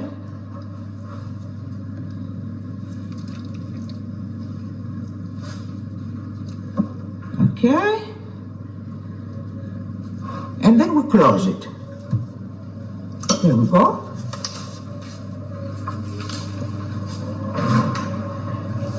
So look how we go. It's very, very easy. We go like this, like this, like this, and like this. And then with a little fork, we press it. And here are our small pies. Now, to look them look a little bit more beautiful when they come out of the oven, okay, we are going to explode it. We put some egg, or it can be also milk. If somebody is vegan, we use oil. And then on top of that, we're going to sprinkle some sesame. So this will be nice. We're going to put it in a tray and bake them in the oven for 35 minutes at 375 degrees Fahrenheit. Okay? Those are our salty, savory pies. Now with the same dough, if we want, we can make some sweet pies. Same way, we make this. I will show you how we can make it. We make the filo, and then we're going to use either filling for small apple pies or some marmalade of our preference. This is homemade apricot marmalade from Amorgos. We go like this,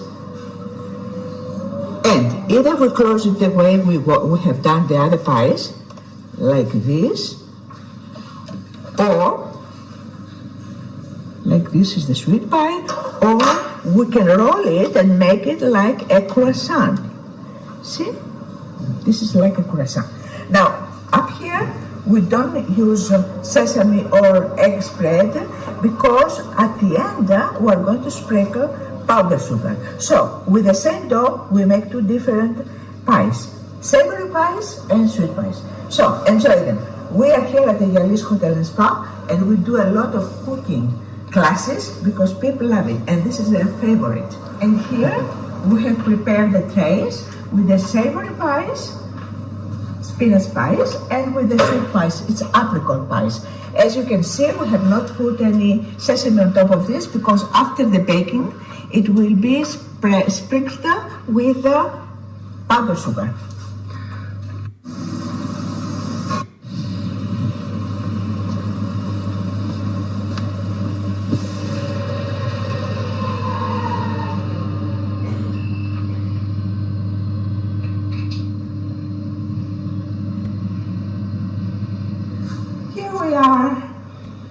Our pies are ready. We have the savory pies and the sweet pies. Let's put them in a nice platter to make the presentation.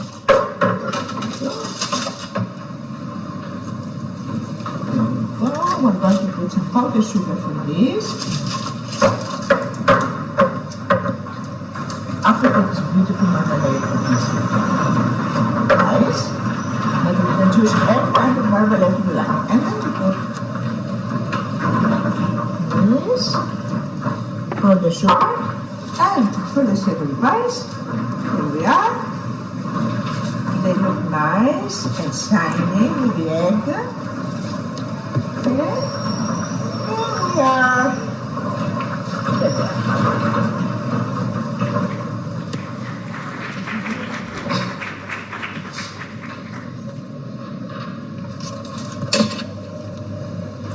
So, out of my book, My Amorgos, Traditional Greek Flavors and Culture, we have created the cheese pies or spinach pies and the sweet apple pies or marmalade pies. And you can see them here. Here are the spinach pies and here are the sweet pies. And we're getting ready for coffee to enjoy them. We're going to have a nice coffee now to enjoy them. This recipe and all Greek recipes, traditional Greek recipes, can be found in my culinary book, My Amorgos, Traditional Greek Flavors and Culture. It's a book that I wrote in order to keep our island heritage.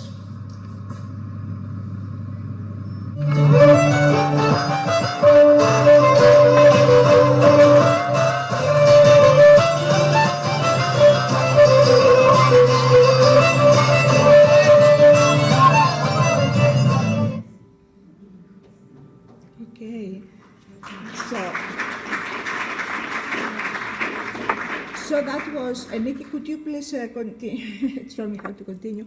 So this was the cooking of the pies, sweet pies or savory pies, and you can try them. Yesterday, me and Corina cooked all day for you, and I think we made too many, so you can take some home if you like. We have a lot of them. So the important thing usually is in Amorgos is for the mental, balance is the family, the community, being together with other people, cooking together, eating together. You know, that's why soon you're going to see also another small video, which is from a festival of Amorgos. Amorgos has a lot of festivals where people gather together, they cook and they eat together. They are the food is from donations of different, of people. Some donate meat, potatoes, and of course volunteer work. And it is something which gives them happiness, balance. They feel really good. And it was always made, these festivals, based on the church events, different things that were happening during the events of now the word going out of my mind. And so I'm going to show you one small video of how people work together and how much they donate. They donate a lot of time. It's impossible to believe that today people would volunteer so much, I think this is after that. So herbs are part of our lives there in Greece, in Amorgos. And here you can see the complex of a church. And you will see the festival that happens in July 25 and 26.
So you see how many people eat. 4,000 people to 5,000 are served free of charge. And all is volunteer work by local people who you see how they work together and cook together. So they would present this event. And it is not only this one on Amorgos, there are many festivals, but this is the biggest. What is the food that you cook with the... Excuse me? What was the food that you cooked? Okay, that's the traditional dish that we have on Amorgos. It's called patatato. This is meat. This is meat, goat meat, because I said we have a lot of goats, and potatoes. And it is cooked with local herbs, olive oil, and you see how everybody works in preparation. And then cleaning, like they start 2 weeks before, or to clean, to collect the wood. You see, wood with stone oven to make a lot of bread. It's really something big, but people love it and they get together and they enjoy it. They do all this thing with love, And here in this picture you can see also we have in the hotel we have wine tasting, cooking classes. People love it, and we love it also. We love to show our traditions. And here is my book.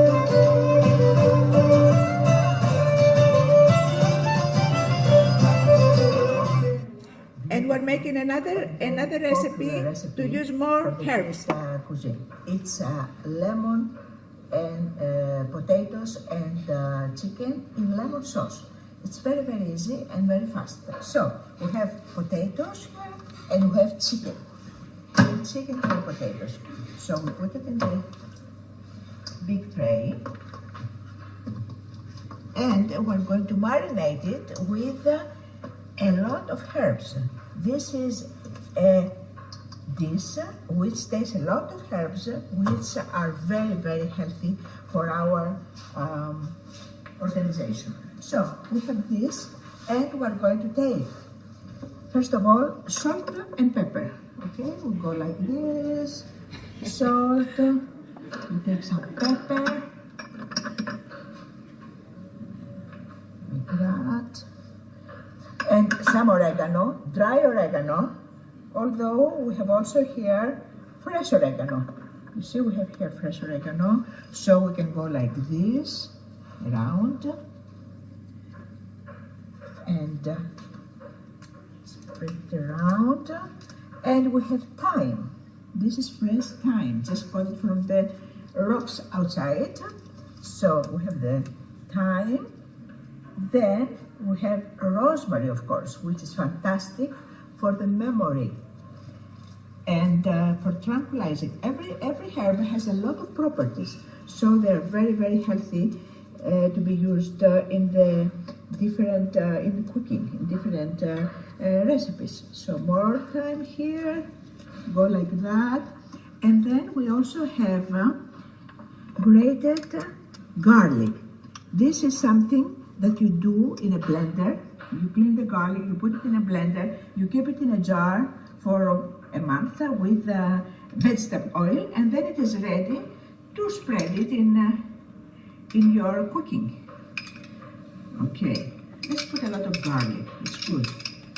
lots of garlic, it's very, very healthy. And then of course, we have fresh lemon, and we also have some juice already here, okay?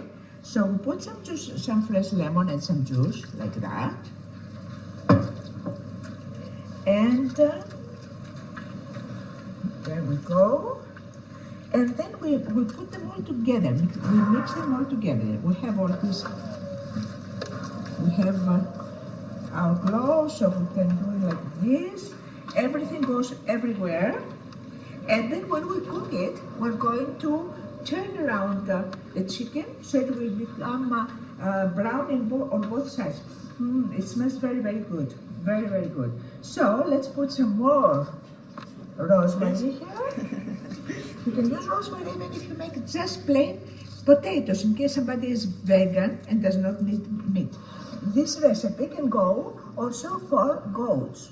Here in Amorgos, we have a lot of goat meat, This is why goat recipes are very, very popular. So that's it. We have put everything together.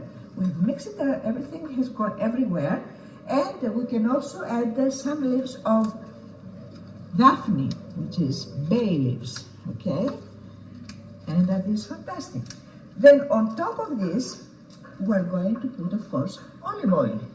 We'll go like that, olive oil all around. And we need to put some water, not so much, just to cover the bottom of the tray, like this. And then we're going to put it in the oven for about, I guess, about 2 hours in medium heat, maybe 375. And it will be ready. And it is fantastic, very, very easy, very fast. So everybody can do it. Let's decorate a little bit here with lemon. Lemon is very, very good. There you go. And we can add a little bit more dry oregano for the top. And we have fresh oregano here also. If we have fresh oregano, we use the dry oregano. Rosemary the same way. Thyme the same way. Everything is fantastic. Here we go. This is going to be fantastic. Look how fast it is. In about 5 minutes, you have it ready. You can put it in the oven and it will be ready in 1.5 to 2 hours, depending on the heat. Here is the chicken and potatoes in lemon sauce ready. We can enjoy it now. And I'm going to serve it for you. Let's make a nice plate over here. You see all the herbs in there. Let's make a nice plate. Plenty of rosemary, some potatoes. As we mentioned, you can use rosemary and all the herbs just in potatoes if somebody is vegan or vegetarian. Okay? So here we are. Something really nice and easy, okay? And we can decorate it a little bit with a fresh rosemary. And we just sprinkle around some of this. And here is our plate to enjoy it.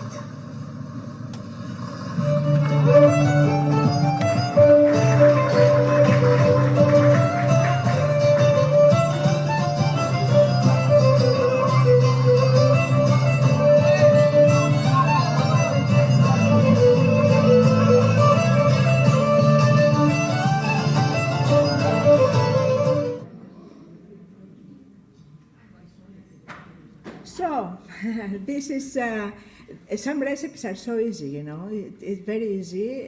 People say sometimes, oh, I don't like to cook, but some things are so easy and so healthy to do it. Again, here you can see, you know, the people like to go in the gardens and check the herbs or the vegetable gardens. We have vegetable gardens in our hotel, and you can see here how people enjoy the meal all together, how they worked all together to make pies for the big events that they have. Here is another dining room in another festival. You see the ancient arches, how they were, that because that's the tradition of Amorgos. To usually that the architecture is arches. So here is one other church. Because as we said, they are only related to religious festivals, and that was a way to communicate because there was no telephone. That was the only way to get together. And it was a slow living, easy living, long living, longevity. We're looking into this, into wellness, into, you know, long living. So we have wine. Everybody had wine. Everybody had a small vineyard, and the wine was part of the everyday table, you know, in Amorgos. And even young children like to cook, as you can see. We do a lot of wellness, and part of the wellness in our hotel is also yoga, Pilates, all these things.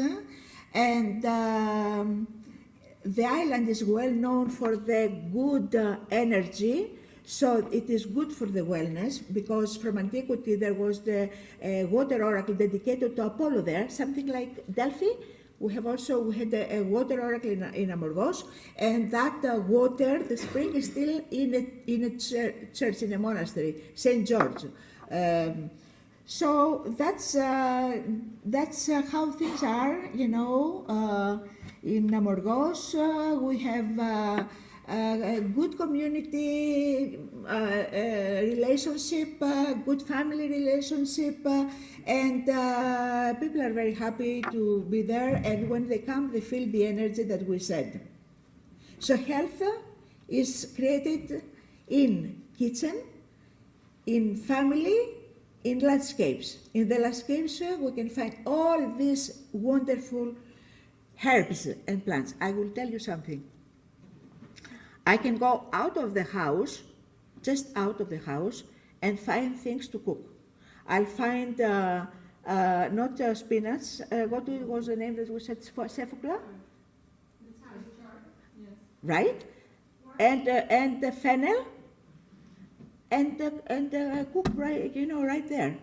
And I'll tell you something about the pies. The pies, of course, used to be these pies. Ladies were making a big filo. And they had a meaning also, because they were making the filo, the bottom filo. Then they did the filling. And the filling was not spinach, because spinach is cultivated. It was a combination of different greens that they could be found in the mountains. For instance, I'll give you an example. The plant of poppy is a very good green to be used in pies. So they used a lot of greens that they found in the nature with herbs, and they were making the filling of the pies. Now they had goats and sheep. Each family had 10 goats, 10 sheep. They had cheese, they put some cheese. They had chicken, a little egg. And then they covered it. They covered the ingredient. It was like togetherness, you know, all together. It had a symbolic meaning of the family being together. That's why they were making the pies always, because they were cheap ingredients, and they could find the ingredients right outside their door without spending much money, okay? Now today we cannot make these big pies because we don't want to make a big mess in the kitchen, so we make the filo that I told you, which is made of wine and oil, and it is very easy. You can do it very fast. Do you agree? Okay, so I think we're at the end. Thank you very much for attending. I hope I did not overtire you. Thank you so much.